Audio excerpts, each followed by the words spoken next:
पता है आपको, जीवन में सारा खेल सोच का है। यदि इंसान सफल है तो सोच की वजह से, विफल है तो सोच की वजह से, आसमानों की ऊंचाई पे है तो सोच की वजह से, और ज़मीन पे कीड़े की तरह रेंग रहा है तो एक सोच की वजह से।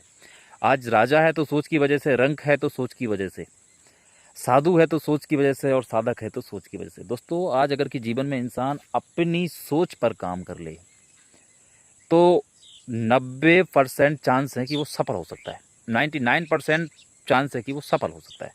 तो इंसान यदि सोच पे काम नहीं करे तो 99% चांस है कि वो विफल हो जाता है।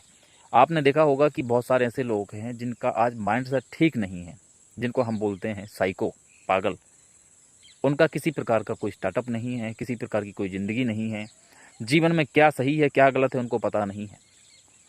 वैसे ही आम इंसान, आपने देखा होगा दुनिया में सबसे ज़्यादा इंसान मजदूर वर्ग से होते हैं, सबसे ज़्यादा इंसान मिडिल वर्ग से होते हैं। वो लोग, जो लोग जीवन में संघर्ष तो बहुत करते हैं, मेहनत तो बहुत करते हैं, पर वो सफल नहीं होते हैं। उनके पास फ्रीडम नहीं होता, time freedom and money freedom नहीं होता, उनके पास लेवरेज कॉन्सेप्ट नहीं होता। ये सब नतीजा होता है सोच का। यदि इंसान, देखो, एक सोच रखिए ना, तो मैं आपको बता रहा हूँ, जीवन में यदि सुखी रहना है या जीवन में सफल होना है ना, तो एक सोच रखिए अपने बच्चों की तरह। जो बच्चे जो होते हैं उनको बचपन में, आपने बचपन में जो देखे होंगे, जो बच्चे होते हैं उनकी सोच बड़ी खुली होती है, बड़ी आज़ाद होती है। उसका मेन कारण होता है उनकी सोच में कोई पाबंदियाँ नहीं करी होती हैं।